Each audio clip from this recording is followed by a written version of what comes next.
Today, I'm going to tell you a story that begins in a small hillside village, a place where mornings smelled of wet grass and nights hummed with fireflies. And in that village lived a boy named Nivan, but everyone called him something unusual.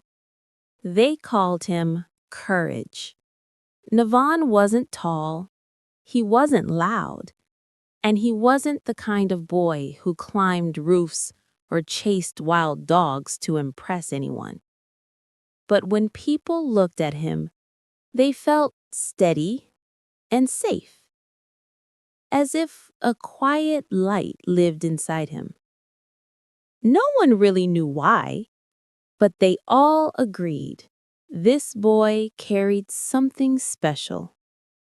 And Nivan carried the nickname happily, like a lantern tied around his heart, until one strange night, when that lantern seemed to flicker. The night Courage lost its shoes. It started at dawn. A trembling growl rolled down from the hills. The goats cried out, doors shut, windows locked. Even the sun seemed slow to rise. By afternoon, a whisper spread through the village. A large, injured wolf is nearby. The wolf wasn't attacking anyone, but fear can grow faster than truth. By evening, everyone hid indoors, but Nivan kept watching from his window. His grandmother warned him, "Stay inside, Nivan. Don't even open the door." He nodded, but something unsettled fluttered inside his chest.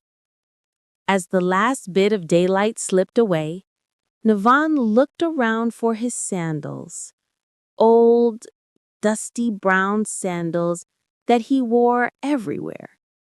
But they were gone. Not under the bed, not behind the door, not near the broom or the water pot. Gone, like they'd walked away on their own. Nivan felt a strange emptiness. Those sandals made him feel taller, stronger, sure of himself. Without them, he felt small. He curled up near the window and whispered, "I can't be Courage without my shoes."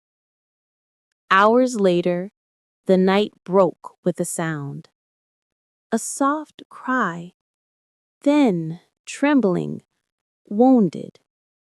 Curiosity pulled him up like a gentle rope.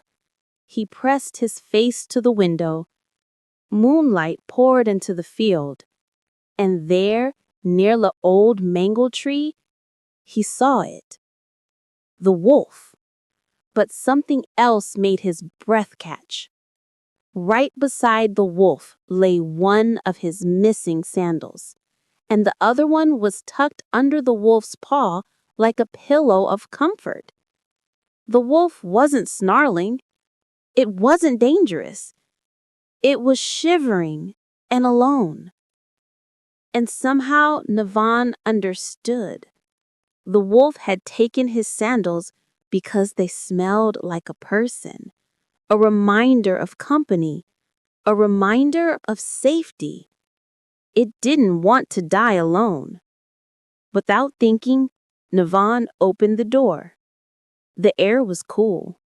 The earth felt cold under his bare feet. Each step felt uncertain, but necessary. Like Courage was quietly returning, not through shoes, but through breath. He walked toward the wolf, slowly, carefully. The wolf lifted its head. Its eyes were full of exhaustion, not anger. Nivan knelt beside it. "You're hurt," he whispered. No growl, no snap. Just a tired blink. Gently, he lifted his sandals from beside the wolf It didn't resist. It simply lay still, as if trusting him. A tiny, fragile thread of hope stretched between them. Nivan brought water in a bowl. He brought cloth to clean the wolf's wound. He whispered tiny stories to keep it calm. Under the mango tree, boy and wolf shared the quiet night. The stars watched. Even the wind softened its breath. By the first day, the wolf was strong again. It nudged Nivan's shoulder gently. A farewell, a thank you. Then it picked up one of his sandals, the left one, and placed it carefully in his lap. A gift returned. Then it slipped away into the forest, disappearing between the trees like a gray whisper. Nivan looked at the single sandal and smiled. He said, "One is enough." After all, courage doesn't live in shoes. For many days after the wolf returned to the forest, the village carried a quiet kind of wonder. Children whispered about Nivan with wide eyes. Adults shook their heads, unsure whether to fear or admire what he had done. Nivan didn't feel like a hero. He simply felt aware, as if something in the world had shifted, as if the forest, which once sat silently beyond the fields, now watched him back. One morning, just before the sun pulled itself over the hills, Nivan stepped outside to fetch water. Barefoot, as always. And there they were, soft impressions on the dew-covered ground, wolf footprints. But this time, smaller, more delicate, and they circled the mango tree as if searching. He touched one print with his fingers. Still cold, still fresh. The wolf had come back during the night. But why? That same evening, as he sat near the doorway humming a tune, a strange wind swept through the field. Not harsh, not cold, just urgent, as if carrying words too heavy for silence. It bent the tall grass in a single direction, toward the forest. Then, as if confirming his suspicion, a distant howl rose from between the trees. Not a cry of pain, not a threat. A call, like someone saying, "Come."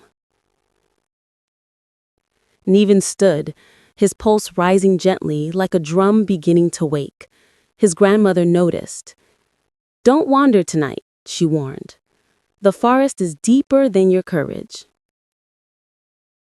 He wanted to answer, but something inside him whispered, "Courage doesn't always wait for permission."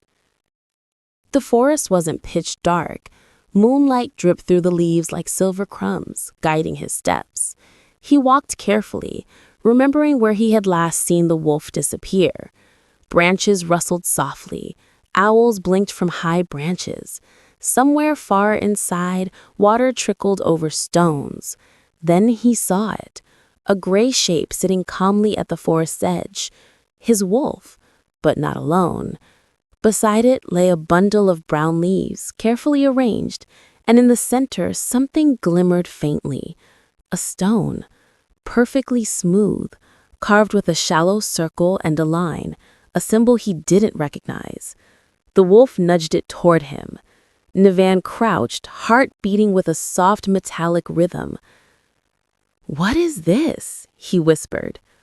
The wolf didn't move. It only watched him with eyes that carried stories he wasn't ready to read. He picked up the carved stone. It felt strangely warm, as if recently held, as if not entirely a gift, but a message. From whom? Before he could ask anything more, the wolf stood up, sniffed the air sharply, and backed away. The forest behind them rustled, a sound that didn't belong to wind or animal. Nivan turned slowly. A tall figure stepped forward.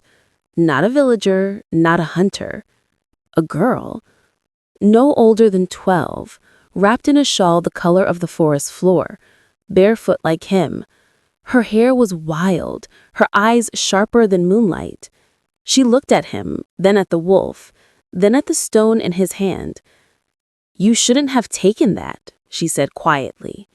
Her voice held the steadiness of someone used to speaking to the night. Nivan felt a chill, not a fear, but a revelation. "Why?" he asked. "Because," she said, stepping closer, "that stone doesn't belong to the forest." She paused. "It belongs to you." The wolf circled them once, as if guarding them both. Nivan swallowed. "Who are you?" The girl tilted her head. "Someone who knows why the wolf came to you." Her gaze flicked to the carved symbol, and why courage walks barefoot. Before he could ask anything more, a distant snap of branches echoed through the forest. The wolf's ears shot up. The girl's expression tightened, and then in one fluid motion, she whispered, "They're coming." Moonlight trembled. Leaves shivered. The night held its breath. Nivan gripped the carved stone. The wolf pressed close to his side. The girl stepped backward deeper into the forest. At that moment, the village boy named Courage realized his story wasn't ending. It was opening. And the forest had only just begun to speak.